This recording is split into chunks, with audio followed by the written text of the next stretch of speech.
तो आज 20 दिसंबर 2025 है। बाबा ने कहा, मीठे बच्चे सतगुरु आया है तुम्हारी ऊंची तकदीर बनाने, तो तुम्हारी चलन बहुत बहुत रॉयल होनी चाहिए। सतगुरु आया है तुम्हारी ऊंची तकदीर बनाने, तो तुम्हारी चलन बहुत बहुत रॉयल होनी चाहिए। प्रश्न, ड्रामा का कौन सा प्लान बना हुआ है, इसलिए किसी को दोष नहीं दे सकते हैं। ड्रामा में इस पुरानी दुनिया के विनाश का प्लान बना हुआ है, इसमें कोई का दोष नहीं है। इस समय इसके विनाश के लिए प्रकृति को जोर से गुस्सा आया है। चारों ओर अर्थक्वेक होंगी, मकान गिरेंगे, फ्लड्स आएंगी, अकाल पड़ेगा।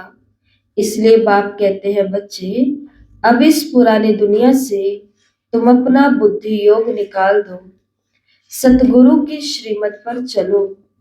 जीते जी देह का भान छोड़ अपने को आत्मा समझ बाप को याद करने का पुरुषार्थ करते रहो। जो भी मधुबन जाकर के आए हैं उनके साथ आई है ये छोटी सी परीक्षा। कौन सी परीक्षा आई थी? अंत समय वाली। अंत समय वाली परीक्षा कौन सी आई थी? ये तो कोई परीक्षा थी नहीं, तो कुछ भी नहीं था। परीक्षा कौन सी आई थी? खाने वाली आई थी। जब हम पांडव भवन गए थे और वहां पर, क्योंकि पहले दिन शायद लोग कम पहुंचे थे और भोजन ज्यादा बन गया था, तो उन्होंने बोला कि आज इसलिए हाथों हाथी तैयार कर रहे थे। तो जब वहां पर वो रोटियां नहीं थी, खाना नहीं था, कुछ भी नहीं था, उस समय हाल क्या थे? अगर कोई वहां पर साक्षी होकर के देख रहा था ना, तो उसको बहुत सारी चीजें साफ दिखाई दे रही थी कि हम कैसे ऐसे ऐसे कर रहे हैं, झपटा मारे और जो भी आ रहा है उसको बस खा रहे हैं, जैसे कि ना जाने हम कितने जन्मों के भूखे हैं, जबकि वो दोपहर के 1 ही बजे थे। नाश्ता किया हुआ था और शायद बस में भी हमारे पास खाने के लिए कुछ कुछ था, सबके पास था, पानी था पीने के लिए, सारे प्रबंध थे। तो ये कौन सी परीक्षा थी? ये अंतिम समय की परीक्षा थी कि लास्ट में ऐसा कुछ नहीं होगा। तो सोचो जरा कि कैसे आत्मा एक दूसरे के ऊपर झपटा मार रही होगी। तभी तो बाबा ने कहा ना कि किसी का चोर खाए, किसी का दबी रहे धूल में, किसी का राजा ले, है ना, सफली उनकी हो जो नाम धन्य की लगाए। अंत काल में ऐसा ही होगा, संसाधन कम होंगे, भूख ज्यादा होगी, तो लोग जो चोर नहीं है वो भी चोर बन जाएंगे। घरों के अंदर ही सब चीजें होनी शुरू हो जाएंगी। जिस प्रकार बाबा बोलते हैं अमली को अमल नहीं मिलता, शराबी को शराब नहीं मिलती, तो उसके बाद वो सामने कुछ नहीं देखता कि मैं क्या जबान बोल रहा हूँ या क्या बोल रहा हूँ। उसी प्रकार से ये प्रकृति जो अपना गुस्सा दिखा रही है, और इस गुस्से के क्या क्या प्रभाव बाबा ने बताए वो आने वाले हैं, उनसे हम तभी बच पाएंगे जब अपना बुद्धि योग सतगुरु की श्रीमत पर लगाएंगे। जीते जी देह का भान छोड़ अपने को आत्मा समझ बाप को याद करने का पुरुषार्थ करते रहो। इसके लिए छोटे छोटे पेपर आते हैं, हमारी कमी बताने के लिए नहीं। ये छोटे छोटे पेपर आते हैं हमारे जीवन में बड़े सुधार लाने के लिए। गीत है, हमें उन राहों पर चलना है जहां गिरना और संभलना है। कल की मुरली में था ना, कल की मुरली इसी पॉइंट के ऊपर ही थी कि हार्ट फेल नहीं होना है, दिल शिकस्त नहीं होना है, गिर जाओ तो फिर से चढ़ जाओ। ओम शांति। किन राहों पर चलना है? प्रश्न है, बाबा पूछ रहे हैं किन राहों पर चलना है। तो कौन सी राह पर चलना है? गुरु की राह पर चलना है। ये कौन सा गुरु है? उठते बैठते मनुष्यों के मुख से निकल जाता है, वह गुरु। गुरु तो अनेक है, वह गुरु किसको कहेंगे, किसकी महिमा गाएंगे? सतगुरु एक ही बाप है। भक्ति मार्ग के ढेर गुरु है, कोई किसकी महिमा करते, कोई किसकी महिमा करते। बच्चों की बुद्धि में है सच्चा सतगुरु वो एक है, जिसकी वाह मानी जाती है। तो सिख धर्म में क्या बोलते हैं? वाहिगुरु, वाहिगुरु, वाहिगुरु। उठेंगे बैठेंगे तो ऐसे बोलेंगे। तो बाबा ने कहा वाह किसकी हो रही है? सच्चा सतगुरु है तो जरूर झूठे भी होंगे। सच होता है संगम पर, भक्ति मार्ग में भी सच की महिमा गाते हैं। ऊंचते ऊंच बाप ही सच्चा है, जो ही लिबरेटर गाइड भी बनता है। आजकल के गुरु लोग तो गंगा स्नान पर व तीर्थ पर ले जाने के गाइड बनते हैं। वो सतगुरु तो ऐसा नहीं है, जिसको सभी याद करते हैं, हे पतित पावन आओ। पतित पावन सतगुरु को कहा जाता है। वही पावन बना सकते हैं, वो गुरु लोग पावन बना न सके। वो कोई ऐसे नहीं कहते कि मामेकम याद करो, भल गीता भी पढ़ते हैं परंतु अर्थ का पता बिल्कुल नहीं। अगर समझते सतगुरु एक है तो अनेक गुरु ना कहलाते। ड्रामानुसार भक्ति मार्ग की डिपार्टमेंट अलग है, जिसमें अनेक गुरु और अनेक भगत है। ये तो एक ही है। फिर ये देवी देवताएं पहले नंबर में आते हैं, अभी लास्ट में है। बाप आकर के इन्हों को सतयुग की बादशाही देते हैं, तो और सबको ऑटोमेटिकली वापस जाना है। इसलिए सर्व का सदगति दाता एक कहा जाता है। तुम समझते हो कल्प कल्प संगम पर ही देवी देवता धर्म की स्थापना होती है। तुम पुरुषोत्तम बनते हो, बाकी और कोई काम नहीं करते। गाया भी जाता है गति सदगति दाता एक है। ये बाप की महिमा है। गति सदगति संगम पर ही मिलती है। सतयुग में तो है एक धर्म, ये भी समझ की बात है, परंतु ये बुद्धि देवे कौन? तुम समझते हो बाप भी आकर के युक्ति बताते हैं, श्रीमत देते हैं। किसको? आत्माओं को। वो बाप भी है, सतगुरु भी है, टीचर भी है, ज्ञान सिखलाते हैं ना। बाकी सब गुरु भक्ति ही सिखलाते। बाप के ज्ञान से तुम्हारी सदगति होती है, फिर इस पुरानी दुनिया से चले जाते हो। तुम्हारा ये बेहद का संन्यास भी है। बाप ने समझाया है, अभी 84 जन्मों का चक्र पूरा हुआ।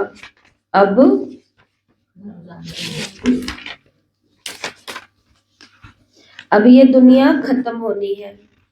जैसे कोई बीमार सीरियस होता है तो कहेंगे अब ये तो जाने वाला है, उसको याद क्या करेंगे? शरीर खत्म हो जाएगा, बाकी आत्मा तो जाकर दूसरा शरीर लेती है। उम्मीद टूट जाती है। बंगाल में तो जब देखते हैं कि उम्मीद नहीं है तो गंगा पर जाकर के डुबाते हैं कि प्राण निकल जाए। मूर्तियों की भी पूजा कर, फिर जाकर कहते हैं डूब जा, डूब जा। अभी तुम जानते हो ये सारी पुरानी दुनिया डूब जानी है। ये पुरानी दुनिया सारी डूब जानी है। फ्लड्स होंगी, बाबा ने कहा बाढ़ आएंगी, आग लगेगी, भूख में मनुष्य मरेंगे। ये सब हालतें आनी है। अर्थक्वेक में मकान आदि गिर पड़ेंगे। इस समय प्रकृति को गुस्सा आता है तो सबको खलास कर देती है। गुस्सा क्यों आता है प्रकृति को? एक तो होता है किसी का संस्कार ही है गुस्सा करना, और प्रकृति को गुस्सा क्यों आता है? क्योंकि प्रकृति ने बहुत समय तक सहन किया है चुपचाप। लेकिन एक समय ऐसा आता है जब प्रकृति को भी गुस्सा आता है और वो गुस्से में सब खलास कर देती है। ये सब हालतें सारी दुनिया के लिए आने वाली है। अनेक प्रकार का मौत आ जाता है। बॉम्ब्स में भी जहर भरा हुआ है। ये साकार मुरली है, तब बाबा ने कहा था बॉम्ब्स के अंदर भी क्या है, जहर है। और आज जो बॉम्ब्स हैं तो वो कौन से हैं, उसको बोलते हैं डिजीज बॉम्ब्स। बॉम्ब के अंदर जीवाणु, कीटाणु, बैक्टीरिया ऐसे डाल देते हैं और फिर उनको हवा में छोड़ देते हैं या उस ब्लास्ट कर देते हैं बॉम्ब का, तो वो पूरे के पूरे वायुमंडल में चले जाते हैं। जैसे कोविड आया तो उसके लिए भी ऐसा कहा जाता है।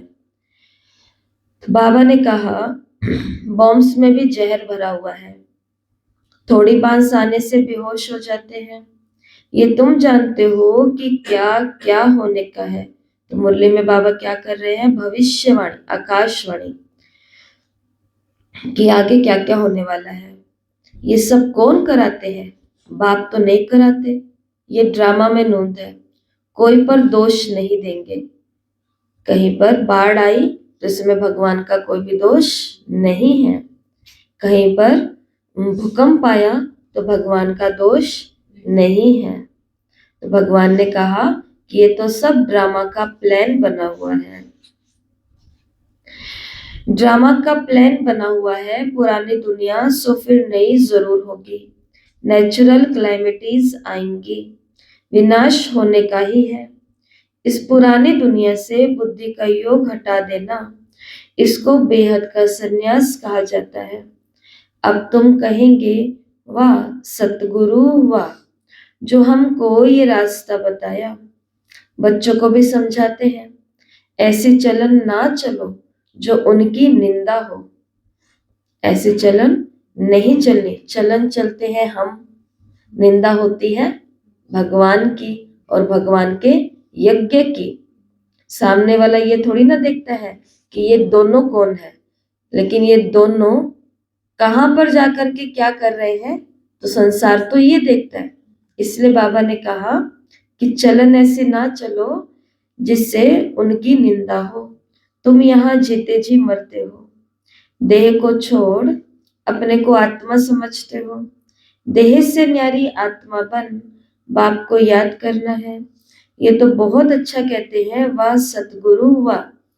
पारलौकिक सतगुरु की ही वाह वाह होती है, लौकिक गुरु तो ढेर है, सतगुरु तो एक है सच्चा सच्चा, जिसके फिर भक्ति मार्ग में भी अनेक नाम चले आते हैं।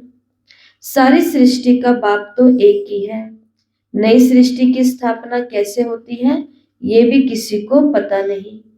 शास्त्रों में दिखाते हैं प्रलय हो गई और पीपल के पत्ते पर श्री कृष्ण आया। अभी तुम समझते हो पीपल के पत्ते पर कैसे आएगा।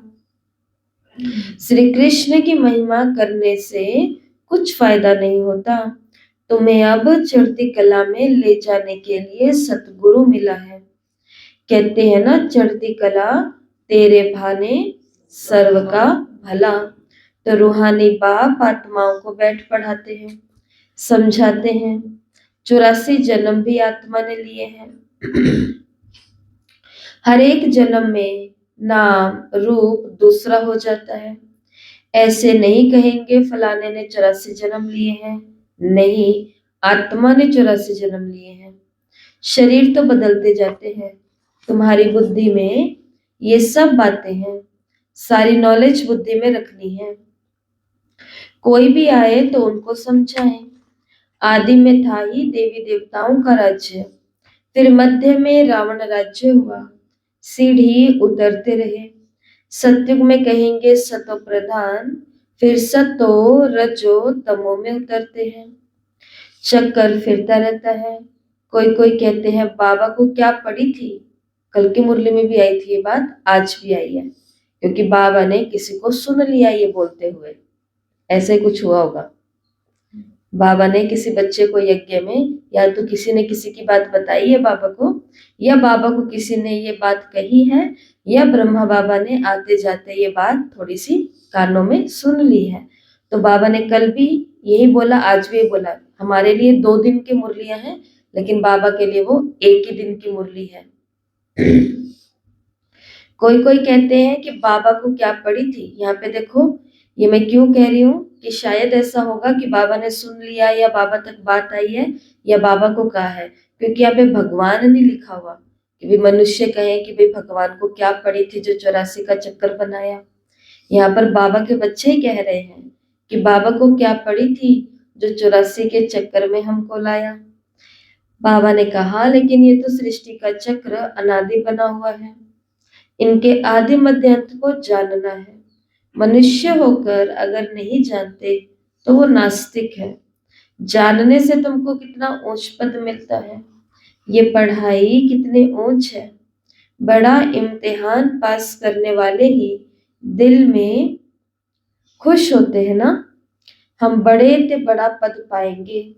तुम जानते हो ये लक्ष्मी नारायण अपने पूर्व जन्म में सीख कर फिर मनुष्य से देवता बने।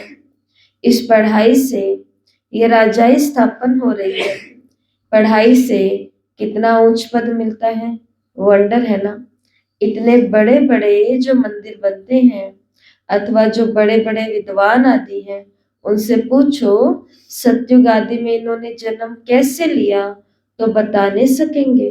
तुम जानते हो ये तो गीता तुम जानते हो ये तो गीता वाला ही राजयोग है। गीता पढ़ते आए हैं परंतु उनसे फायदा कुछ नहीं। अब तुमको बाप बैठ सुनाते हैं। तुम कहते हो बाबा हम आपसे 5000 वर्ष पहले भी मिले थे। क्यों मिले थे? स्वर्ग का वर्षा लेने, लक्ष्मी नारायण बनने के लिए। कोई भी छोटे बड़े बूढ़े आदि आते हैं, ये जरूर सीख कर आते हैं। एम ऑब्जेक्ट ही ये है। सत्यनारायण की सच्ची कथा है ना। ये भी तुम समझते हो राजाई स्थापन हो रही है। जो अच्छी रीति समझ लेते हैं उनको आंतरिक खुशी रहती है। बाबा पूछेंगे, ध्यान से सुनना, बाबा पूछेंगे हिम्मत है ना राजाई लेने की? राजाई लेने के लिए क्या चाहिए? हिम्मत चाहिए। बातें करने के लिए हिम्मत नहीं चाहिए अपने को। बातें बनाने के लिए भी हिम्मत नहीं चाहिए। गिरने के लिए भी हिम्मत नहीं चाहिए। वो जब हम अपने जैसे कोई भी कैंपस में जाते हैं, चाहे मानसरोवर है चाहे देलवाड़ा का दर्शन करके आते हैं, कहीं पर भी ऊंचाई नीचाई पर आते हैं, तो जब हम चढ़ रहे थे तो कितनी मेहनत है, हिम्मत चाहिए चढ़ने की। और जब उतर रहे थे तो मेरे साथ एक बहन थी, तो वो कहते कि दीदी उतरने में कुछ लग ही नहीं रहा, ऐसे लग रहा है बस खड़े हो गए और अपने आप उतरते जा रहे हैं। तो हिम्मत तो थोड़ी ना चाहिए उतरने में। हिम्मत तो किस में चाहिए? राजाई लेने में। तो बाबा, क्योंकि ये जो मार्ग है, जैसा कि गीत बजा, कौन सा गीत मुरली का? हमें उन राहों पर चलना है। तो ये ब्रह्मा कुमारी संस्था, ओम शांति या शिव बाबा का ज्ञान या ये मुरली या ये ज्ञान वाला जीवन, ये जितना दिखने में सहज है, कई लोग बोलते हैं कि अब बड़ी आपको क्या करना पड़ता है, बहुत अच्छा है, बहुत आसान ही तो है, लेकिन सिर्फ रोज मुरली सुनना, उसके अंदर भी क्या चाहिए? और वहां पर क्या सिखाया मधुबन के अंदर? मुरली सुनना कौन सी? सेंटर पर आकर के, सेवा केंद्र पर आकर के, सेवा स्थान पर आकर के मुरली सुनना। उसके अंदर भी क्या चाहिए? हिम्मत चाहिए। घर बैठे फोन पर चला करके सुनने में और सुनाने में कौन सी हिम्मत चाहिए? कोई हिम्मत नहीं चाहिए। वो एक कंडीशन के लिए है।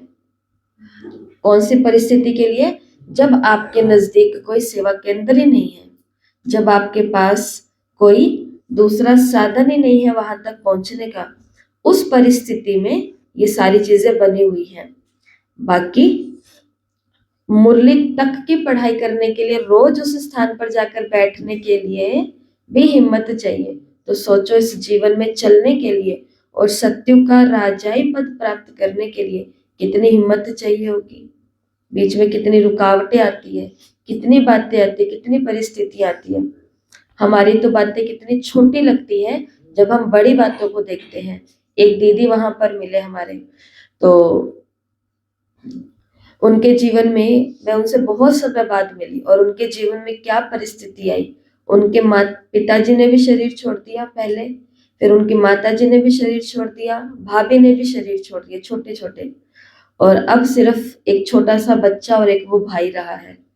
तो वो कहते कि अब पता ही नहीं कि घर के अंदर क्या चीजें होती है, क्या होता है, लोगों के फोन आते हैं, कौन संभालेगा, कौन करेगा, क्या चीज है, सेंटर है, सेवाएं हैं, सब चीजें हैं।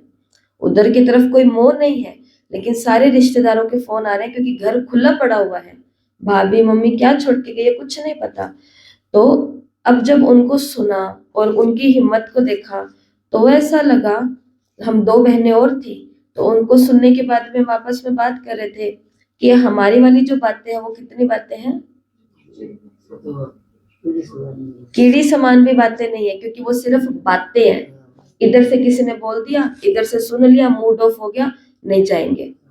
इधर से किसी ने बोल दिया, इधर से किसी ने सुन लिया, मूड ऑफ हो गया, कुछ नहीं देंगे, कुछ नहीं लेंगे, कुछ नहीं सुनेंगे, कुछ नहीं करेंगे कल से। इतनी इतनी बातें हैं जिसमें हम इतनी बड़ी बड़ी वायदे कर देते हैं उल्टे वाले। और असली पेपर ये होते हैं कि जब कोई अभी तक सामने दिख रहा था पूरा समर्पित और वो आज है ही नहीं, अब क्या करें। मतलब असली परीक्षाएं ये होती है, और हमारी वाली पेपर कितनी है, कुछ भी नहीं है, कुछ भी नहीं है। इसलिए तो बाबा ने बोला ये कान के दो छेद क्यों बनाए हैं, बातें तो है, किसी ने कह दिया बात इधर से सुनो, काम की है तो रखो। कितने सुंदर बात बाबा ने, बाबा मिलन हुआ तो बाबा ने क्या कहा, क्या होमवर्क देके गए हैं बाबा, क्या शिक्षा देके गए हैं बाबा। 15 दिसंबर 2025 बोलना नहीं, क्योंकि वहीं थे लगभग।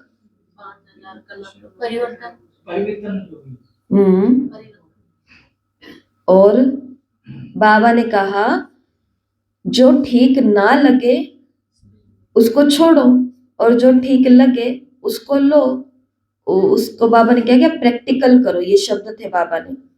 तो किसी ने कुछ कह दिया, अगर वो बात ठीक लग रही है कि हाँ नहीं इन्होंने मेरे को मेरी कमी ही बताई है, ठीक लग रही है तो वो करो, और ठीक नहीं लग रही है तो फिर उसको इधर से सुनो बाबा ने कहा और इधर से निकाल दो। इसलिए बाबा पूछेंगे कि हिम्मत है ना राजाएं लेने की, कहते हैं बाबा क्यों नहीं, हम पढ़ते ही हैं नर से नारायण बनने के लिए। इस समय हम अपने को देह समझ बैठे हैं, अब आपने हमको राइटियस रास्ता बताया है। देही अभिमानी बनने में मेहनत लगती है, घड़ी घड़ी अपने नाम रूप में फंस पड़ते हैं।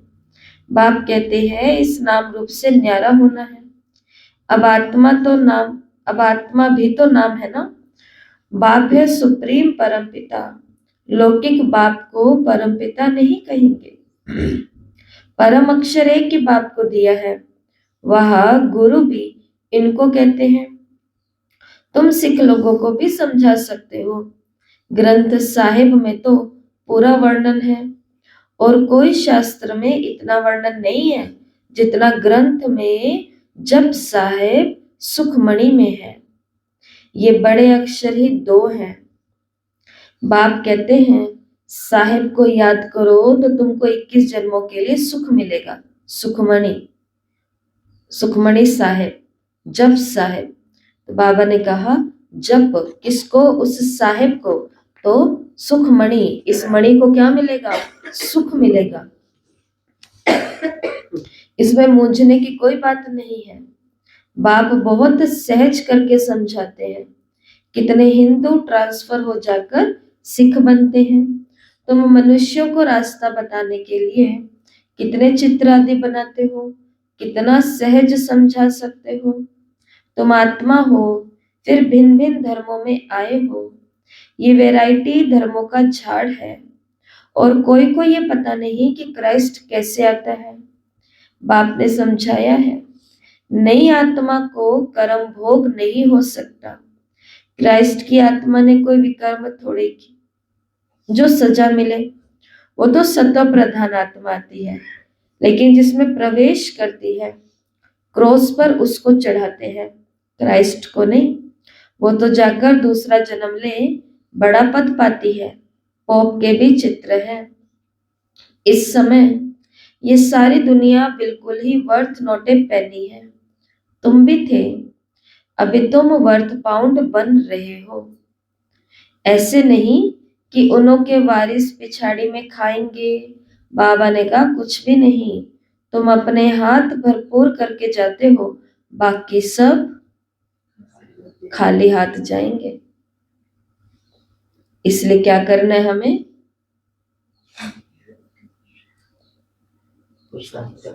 पुरुषार्थ करना। बाबा ने तो कह दिया कि तुम भरतू होकर के जाओगे, बाकी सब खाली हाथ जाएंगे।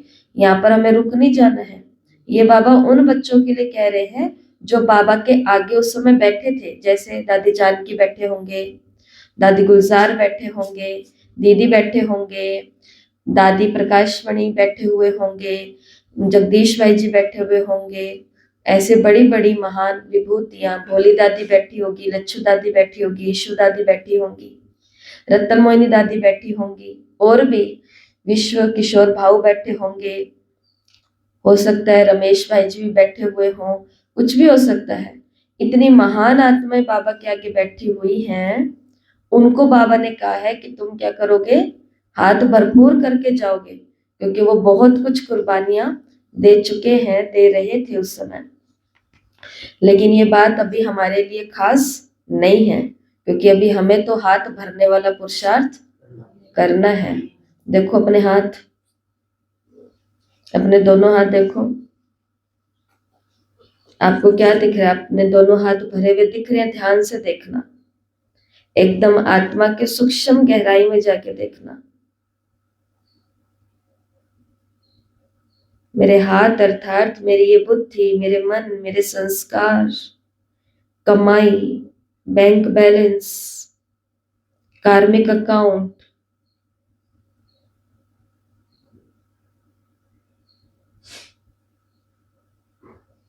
हाथ छोड़ो तो बताओ, हाथ भरे हुए हैं या भी भरने बाकी हैं? बहुत खाली पड़े हैं, बहुत ही खाली पड़े हैं। कुछ ऐसा पड़ा है जैसे बाबा को पहचानना, ये पड़ा है। थोड़ा सा ये है पढ़ाई का, कुछ किया हुआ। क्या किया अभी तक? देखा जाए तो कुछ भी नहीं किया। अभी तो सीखा है कि कुछ करना है। हाँ, अभी तो ये 10-12 सालों में अक्ल आई है थोड़ी सी जाकर के कि अरे बातों का समय नहीं है, छोड़ सब बातों को। अब इधर उधर देखने का समय नहीं है, छोड़ इन चीजों को। बहुत सारी चीजें हम गड़बड़ियां करने के बाद अब उस अवस्था पर पहुंचे इतने सालों में, जब ये लग रहा है कि अब मेरे को केवल अपने हाथों को भरना है, अर्थात आत्मा को भरपूर करना है। अभी तो हाथों की सफाई हुई है, पिछली हो रही है। हाँ ऐसा मिले आत्मा ऐसी कर ली है, ध्यान से देख लग रहा है काला काला पड़ा है। हाँ बहुत बहुत, कितनी पॉलिश, कितना रगड़ाई घिसाई, बहुत कुछ करने बाकी है अभी तक। तो अभी तो हमने कुछ भी नहीं किया है।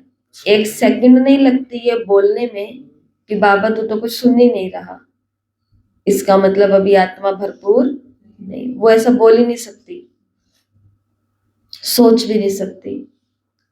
तो बाबा ने कहा कि बाकी सब खाली हाथ जाएंगे, तुम हाथ भरपूर करके जाते हो, और तुम भरपूर होने के लिए ही पढ़ते हो।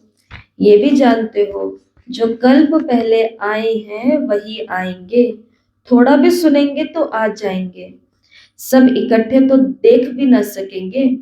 तुम ढेर प्रजा बनाते हो, बाबा सबको थोड़ी देख सकते हैं। थोड़ा बहुत सुनने से भी प्रजा बनते जाते हैं, तुम गिनती भी नहीं कर सकेंगे। तुम बच्चे सर्विस पर हो, बाबा भी सर्विस पर है। बाबा सर्विस बिगर रह नहीं सकते, रोज सुबह को सर्विस करने आते हैं। सत्संग आदि भी सुबह को करते हैं, उस समय सबको फुर्सत होती है। कई बोलते हैं ना सुबह नहीं आया जाता, हम तो बस शाम को ही आएंगे। तो हम उनको आगे से बोलते कि हाँ आ रहे हैं, ये भी बहुत अच्छी बात है। लेकिन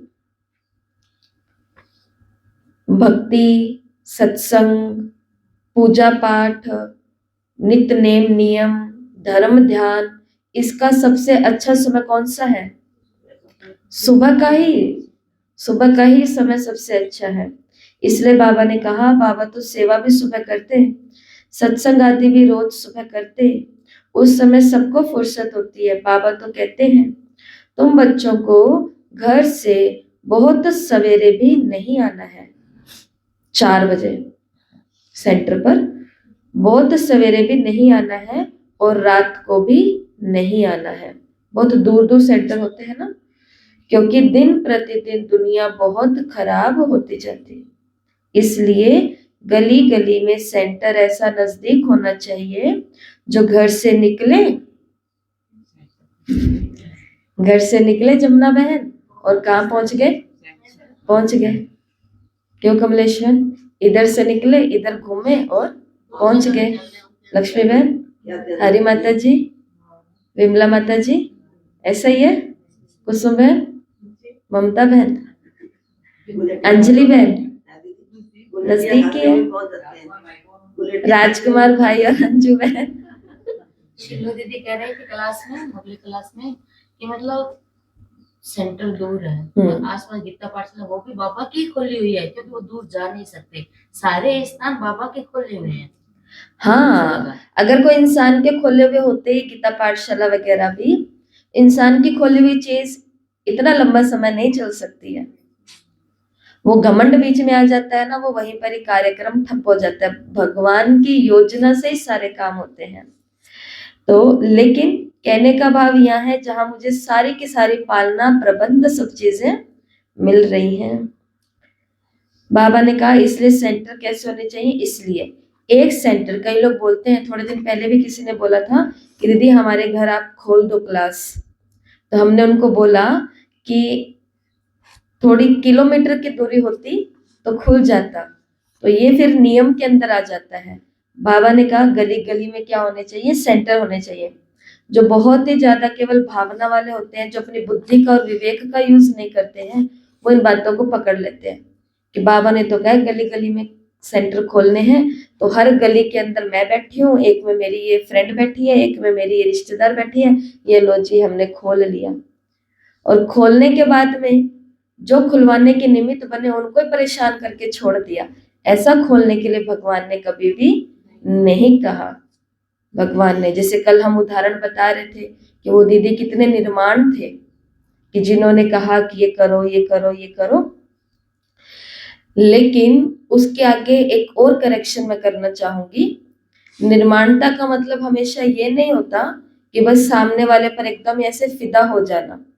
निर्माणता का मतलब ये भी, अब वो दीदी को पता है कि मेरी ये जो जिज्ञासु है, ये मुरली तो भले इस दीदी की सुनती है, रिपीटेशन वाली, रिपीट करती है दिन में, लेकिन सारा स्नेह, सहयोग, ईमानदारी, वफादारी, आज्ञाकारिता, सारा कुछ कहाँ लगा रही है, मेरे प्रति लगा रही है। वो अपना नुकसान नहीं होने देंगे।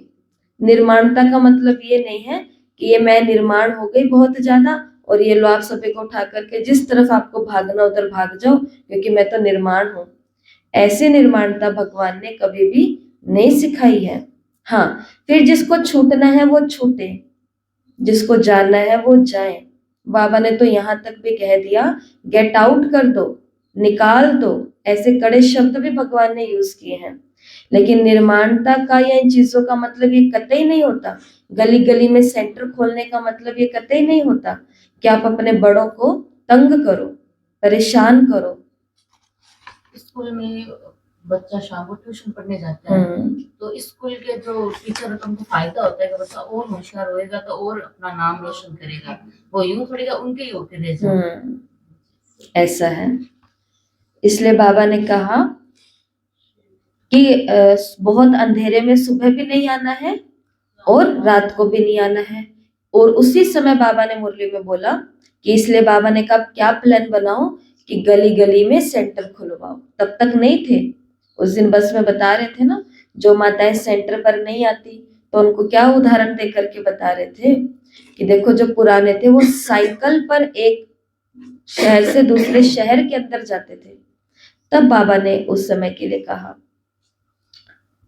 जो घर से निकले और सेंटर पर आ जाए, सहज हो जाए, तुम्हारी वृद्धि हो जाएगी, तब राजधानी स्थापन होगी। बाप समझाते तो बहुत सहज है, ये राजयोग द्वारा स्थापना कर रहे हैं, बाकी ये सारी दुनिया होगी ही नहीं। प्रजा तो कितनी ढेर बनती है, माला भी बननी है। मुख्य तो जो बहुत सर्विस कर आप सामान बनाते हैं वही माला के दाने बनते हैं। यहाँ पर दिमाग से काम लेना है। जब हम बहुतों को आप सामान बना रहे होते हैं तो बीच में बहुत सारी आलोचनाएं, गलानी, निंदा, इन सभी का भी सामना करना पड़ता है। लेकिन यहाँ पर अगर हम रुक गए तो हम अपनी प्रजा, अपना परिवार, अपनी राजधानी कैसे स्थापन करेंगे? नहीं कर पाएंगे। लोग माला फेरते हैं परंतु अर्थ थोड़ी समझते हैं। बहुत गुरु लोग माला फेरने के लिए देते हैं कि बुद्धि इसमें लगी रहे। काम महाशत्रु है, दिन प्रतिदिन बहुत कड़ा होता जाएगा। तमो प्रधान बनते जाते हैं। ये दुनिया बहुत डैश है, ये दुनिया बहुत गंदी है। बाबा तो बहुत कहते हैं, हम तो बहुत तंग हो गए हैं। बाबा को बहुत कहते हैं, क्या कहते हैं बहुत बच्चे बाबा को कि बाबा हम तो तंग हो गए हैं, जल्दी सत्युग में ले चलो। सच सच बताओ, कौन कौन बाबा को ऐसा कहता है?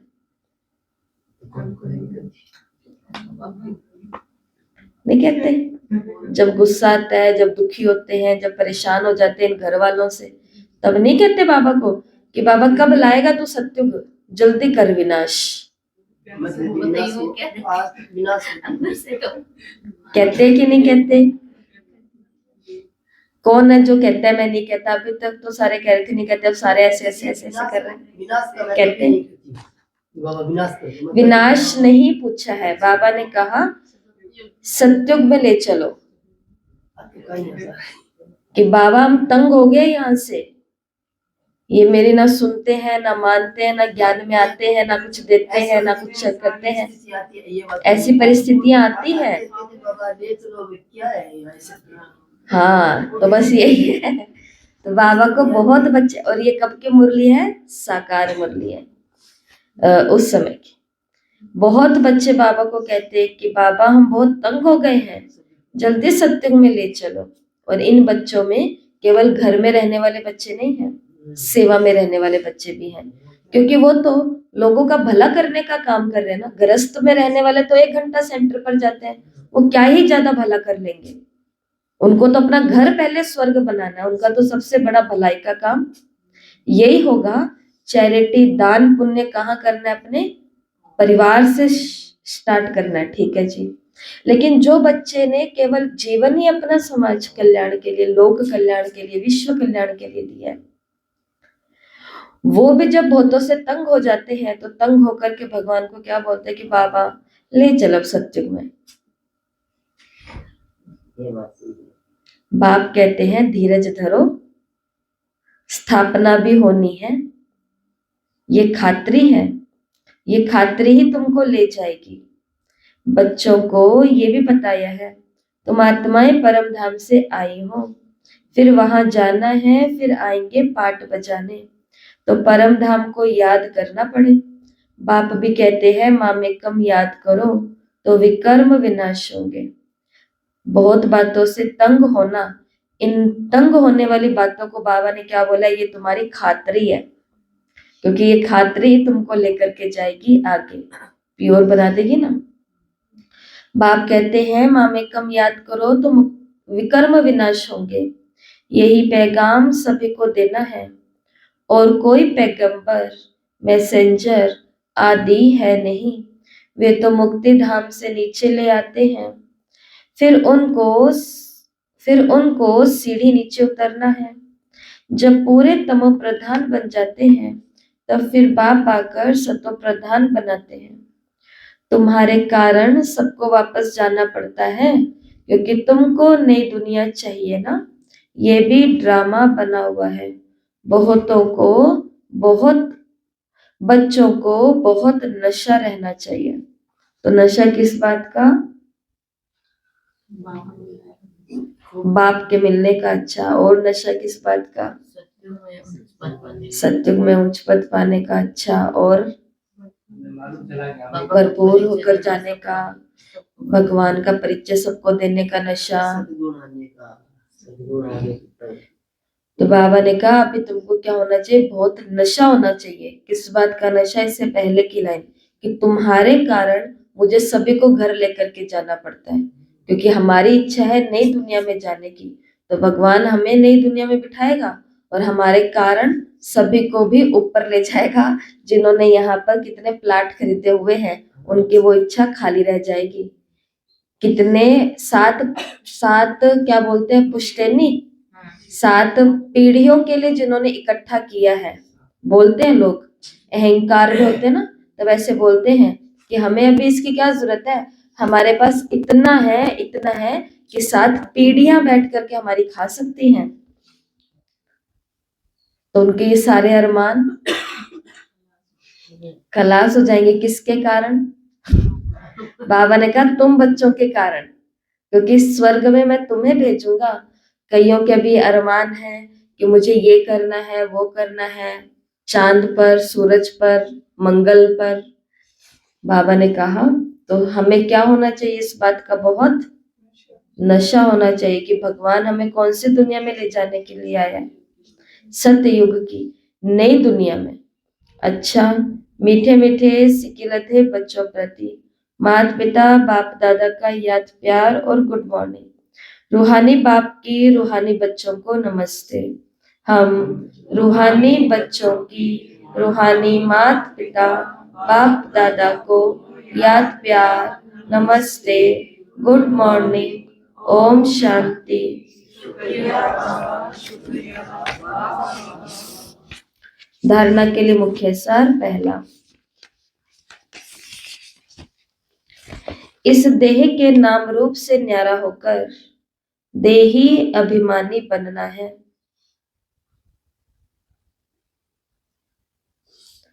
ऐसी चलन नहीं चलनी जो सतगुरु की निंदा हो। ऐसी चलन नहीं चलनी जो सतगुरु की निंदा हो। दुनिया में क्या कहावत है, गुरु का निंदक ठोर ना पाए। इसके लिए सतगुरु की निंदा नहीं करानी। दूसरा, माला का दाना बनने के लिए बहुतों को आप समान बनाने की सेवा करनी है। आंतरिक खुशी में रहना है कि हम राजाई लेने के लिए पढ़ रहे हैं। राजाई लेने के लिए क्या छोड़ना पड़ेगा? राजाई लेनी है तो रजाई छोड़नी पड़ेगी। सही है? रजाई लेने के लिए, राजाई लेने के लिए रजाई छोड़नी पड़ेगी और रजाई लेने के लिए राजाई छोड़नी पड़ेगी। क्या लेना है हमको सुरेंद्र भाई जी? राजाई। राजकुमार भाई जी? राजाई लेनी है, रजाई नहीं लेनी है।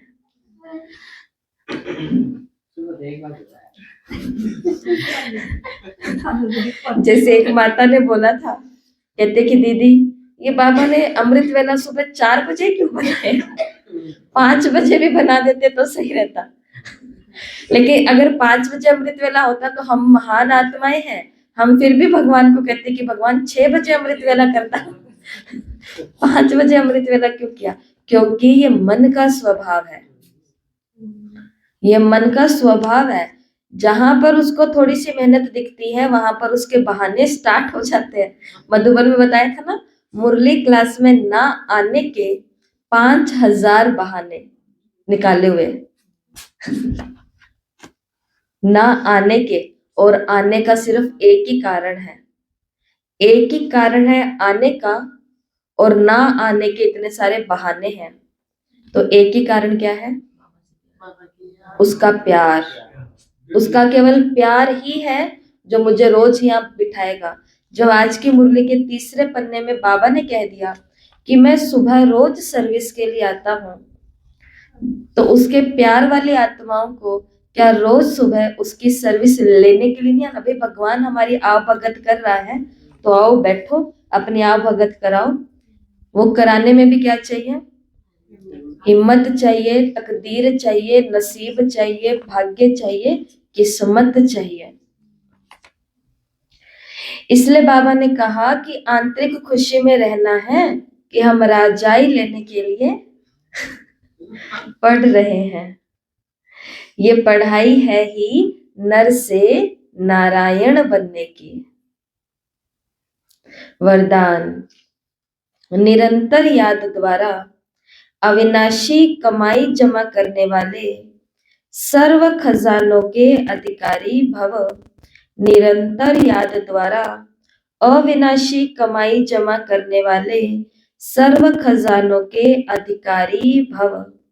निरंतर याद द्वारा हर कदम में कमाई जमा करते रहो तो सुख, शांति, आनंद, प्रेम, इन सब खजानों के अधिकार का अनुभव करते रहेंगे। कोई कष्ट अनुभव नहीं होंगे। जब हम निरंतर याद में होंगे तो जो कष्ट है ना, वो भी कष्ट अनुभव नहीं होंगे। संगम पर, अंडरलाइन करना इस बात को, अलर्ट होकर के, संगम पर ब्राह्मणों को कोई कष्ट नहीं हो सकता। संगम पर ब्राह्मणों को कोई कष्ट नहीं हो सकता। यदि कोई कष्ट आता भी है तो बाप की याद दिलाने के लिए आता है, क्योंकि कष्ट में हम ज्यादा बाबा को याद करेंगे। जैसे गुलाब के पुष्प के साथ कांटा, गुलाब के फूल के साथ में कांटा होता है ना, क्यों होता है? उसके बचाव, उसकी रक्षा के लिए, कि हर कोई आकर के उसके ऊपर हाथ ना लगा दे, उसके बचाव के लिए। जैसे गुलाब के पुष्प के साथ कांटा उसके बचाव का साधन होता है, वैसे ये तकलीफें और ही बाप की याद दिलाने के निमित्त बनती है। तो ये तकलीफों का भी क्या करना चाहिए? वहां तकलीफ वहां परेशानी, वहां कष्ट, वहां दुख, वहां। आवाज तो आने दी, क्योंकि सोच रहे इसमें क्या वाह की बात है। तो आवाज ही नहीं आ रही। वहां बोलना है, वहां बीमारी, वहां, है ना, वहां पेपर, वहां। तो बाबा ने कहा कि ये तकलीफें, बहुत अच्छा वरदान है, ये तकलीफें गुलाब के उस लगे हुए कांटे के तरह है। ये तकलीफें और ही बाप की याद दिलाने के निमित्त बनती है। स्लोगन, स्नेह रूप का अनुभव तो सुनाते हो, अब शक्ति रूप का अनुभव सुनाओ। स्नेह रूप का अनुभव तो सुनाते हो, अब शक्ति रूप का अनुभव सुनाओ। स्नेह रूप का अनुभव क्या हो सकता है? जैसे कि मेरा ये काम नहीं हो रहा था, मैंने बाबा को याद किया, मेरा ये काम हो गया। मैं वहां नहीं जा पा रही थी, मैंने बाबा को याद किया, मेरा ये हो गया। ऐसे जो ये सारे अनुभव है, ये कौन से हैं? प्रभु के प्रेम के अनुभव है, प्यार के अनुभव है। बाबा ने कहा लेकिन अब कौन से अनुभव सुनाओ? शक्ति के अनुभव। कौन से होते हैं? जब कोई बहुत बड़ी परिस्थिति आई तो उसमें खुद शक्तिशाली बनाया। तो ऐसा अनुभव कि मेरा बहुत बड़ा एक्सीडेंट हो गया था, लेकिन मेरे को कोई तकलीफ नहीं हुई, कोई कष्ट नहीं हुआ, कोई दुख नहीं हुआ, कोई हाय हाय नहीं निकला, ना मैं खुद परेशान हुआ, ना मैंने अपने घर वालों को परेशान किया। शक्ति का। और क्या होते हैं शक्ति के अनुभव? शक्ति रूप के अनुभव। जैसे कि मैं पहले मांस खाता था, अंडा खाता था, शराब पीता था, लेकिन भगवान की केवल मुरली सुन करके मेरा शराब भी बंद हो गया, मांस अंडा भी बंद हो गया, लहसुन प्याज भी, आदि आदि बहुत सारी चीजें हैं। तो ये होते हैं शक्ति रूप के अनुभव कि बहुत महान परिवर्तन आया है। बाकी ये स्नेह के अनुभव तो भक्ति में भी बहुत होते हैं, लेकिन शक्ति रूप के अनुभव बाबा ने कब कराओ। और कौन से? और इस स्लोगन का दूसरा रूप ये है बहनों के लिए, जो निमित्त टीचर्स बहने, उन्हों के लिए, या जो सेवा पर है उन्हों के लिए है कि आप अपने स्नेह का रूप तो सबको दिखा दिया।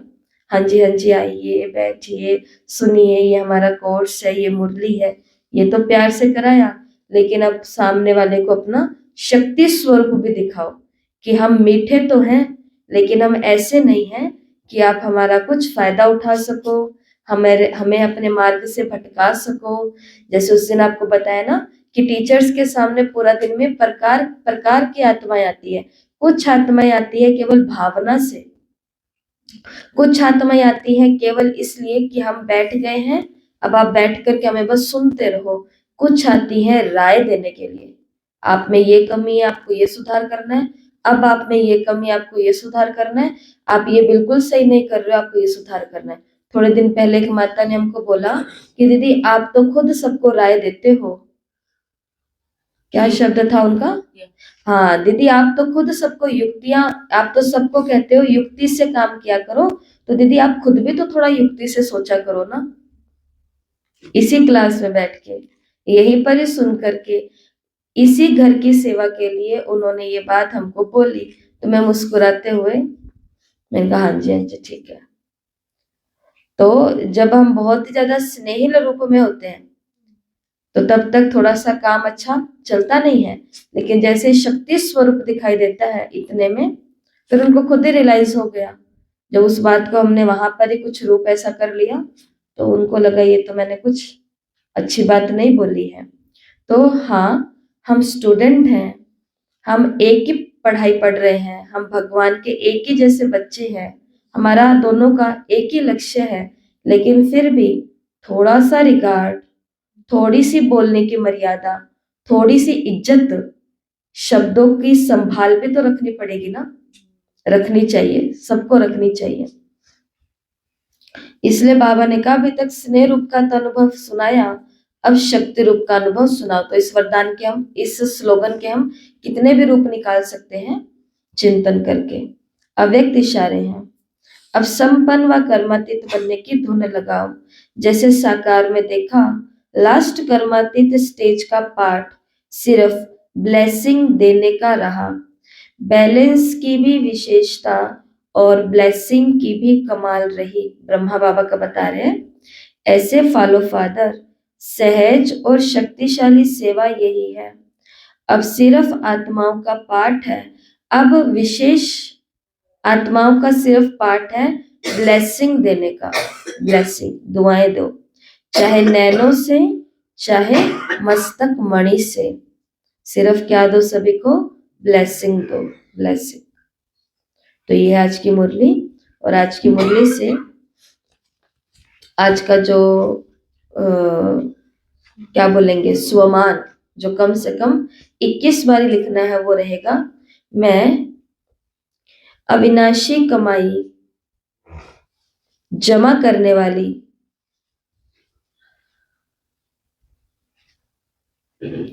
मैं अविनाशी कमाई जमा करने वाली अधिकारी आत्मा हूँ। अधिकारी आत्मा हूँ, अविनाशी कमाई जमा करने वाली अधिकारी आत्मा हूँ।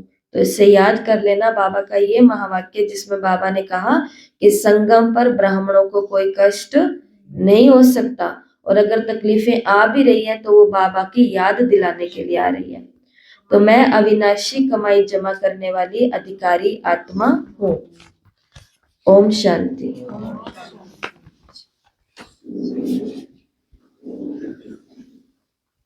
पेन दे दो।